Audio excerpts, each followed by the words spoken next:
Donald Trump's victory, thousands of Americans are planning to pack their bags and move abroad. Google search data shows U.S. citizens are actively researching how to move to Canada, New Zealand, and Australia.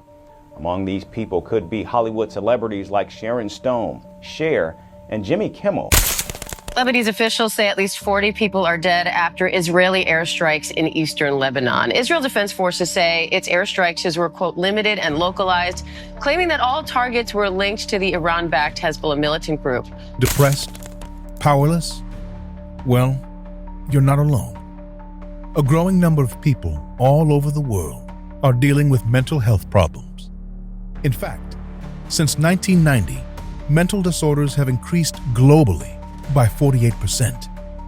Besides the direct health and social impact it has on individuals, this increase in mental health disorders is costing the global economy almost $1 trillion. Being middle class, I feel like you're really just in between a rock and a hard place. 4 in 10 Americans say that money affects them negatively and the state of their mental health. The consumers that have a whole lot of debt really are struggling to survive.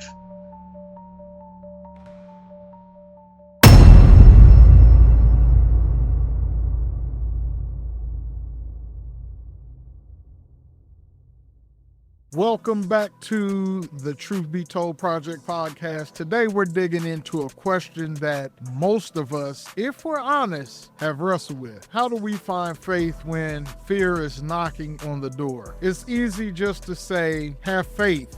But what does that look like when everything feels uncertain? I want you to do something for me right fast. Imagine standing at the edge of a cliff looking out at a thick fog. You know there's a path on the other side, but you can't see it. That's where a lot of us stand in life. We're facing something unknown, and that what we're facing paralyzes us with fear. Today, we're going to talk about how to take that next step, even when you can't see what lies ahead. I want to share a story with you. I want to share a story of a man named Mark. Mark is a young Christian man who had everything mapped out. He had a career, a relationship, financial plans, then life did like it does all the time. It took a detour. He lost his job, his relationship ended, and suddenly his roadmap vanished. Mark began questioning everything. He questioned his faith, he questioned his worth, and even God's plan for him. Have you ever felt like everything you built just crumbled in front of you? Mark's story might sound familiar because, let's face it, we all face seasons where life certainties disappear. But here's where God's word speaks to us. In Isaiah 41:10, God tells us, "Do not fear, for I am with you. I will strengthen you and help you." Now, this isn't just a nice phrase, it's a promise. And sometimes the only thing that holds us together is that promise. Isaiah 41:10 offers profound reassurance and guidance, especially in times of fear and uncertainty. Here are 3 principles we can draw from Isaiah 41:10. The first principle we could draw is God's presence brings peace. The verse opens with, "Do not fear, for I am with you." This principle emphasizes that God's presence is constant, and knowing He's near can provide peace even in the midst of life's inevitables. When we remember that we're not alone, it can calm our anxieties and help us face challenges with confidence. We also have to remember that this is a person that has created a universe, or the universe. This is a God that knows all and sees all. He knows the thought that you're about to think, what you're thinking, that you should subscribe if you haven't done so already. We have to remember that God knows all and He sees all. A lot of us would love to be associated with a powerful individual or a powerful individual's family. The most powerful person in the world that you could think of, I don't care if it's the President of the United States or any other part of government, that person could never equate. That person's power could never equate with the power of the living God. The second promise that we could get from Isaiah 41:10 is that God provides strength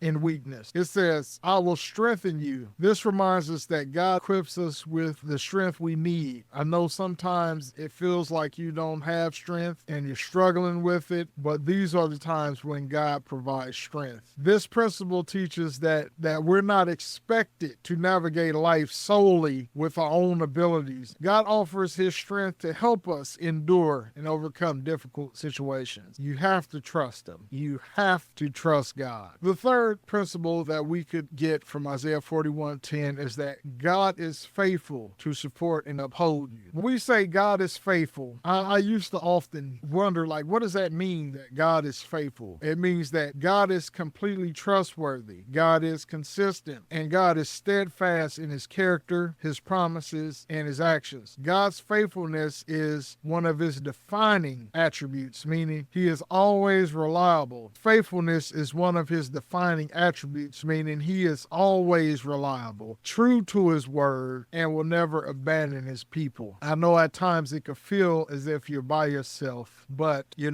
have to trust God. God is faithful. Here are a few aspects of what it means to say that God is faithful. God is consistent in his promises. God's faithfulness means that when he makes a promise, he keeps it. Scriptures like Numbers 23:19 affirm that God is not a man that he should lie, nor a son of man that he should change his mind. We can trust that what God says is unchanging and reliable, which brings comfort because his promises are not conditioned on circumstances. His faithfulness is not conditioned on our faithfulness. The second aspect of God's faithfulness is his unwavering presence. His unwavering presence assures us that he is with us no matter what we face, even in our struggles, even in our doubts, or when we stray. God doesn't leave or turn his back on us. Verses like Deuteronomy 31:6 remind us that the Lord your God goes with you. He will never leave you nor forsake you. To say that God is faithful means that God is unchanging in his love and mercy. Because of his faithfulness, God continually shows us mercy and love regardless of our failures, regardless of our shortcomings. Lamentations 3:22 through 23 reflects this beautifully, saying, his mercies never come to an end. They are new every morning. Great is your faithfulness, God. That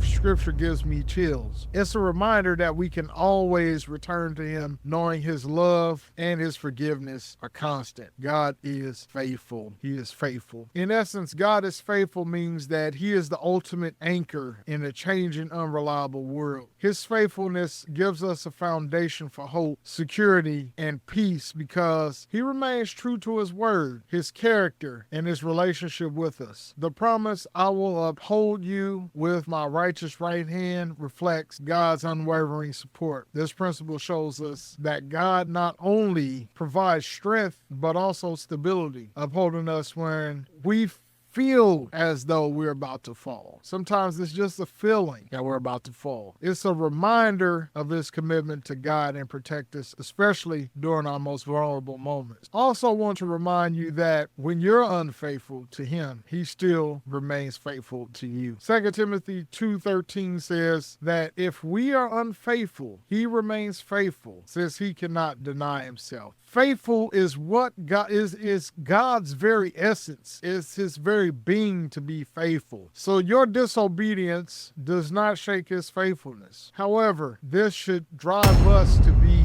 more faithful. This should create in us a desire to be more faithful. It should not create in us a desire to sin more or live in a way that we want to live. This should inspire. God's faithfulness should inspire your faithfulness. This promise should make you make a deeper commitment to God. But here's something I want you to think about. What if, just think about it, what if God allows our plans to fall apart because his plans are better? It's a challenging thought, right? We're afraid of losing control. But what if the only way to find true faith is to let go? Think about Peter walking on water. Fear crept in and he doubted, yet Jesus didn't let him drown. In our lives, fear often makes us look away from God's promises. But just like Peter, the key is to keep our eyes fixed focused on Jesus and not the waves and the instability that goes on around us. So when we're in pain, we tend to isolate ourselves, thinking no one else understands. But let's look at Elijah. After his greatest victory, he fled, feeling utterly alone and fearful. Yet God met him in that loneliness.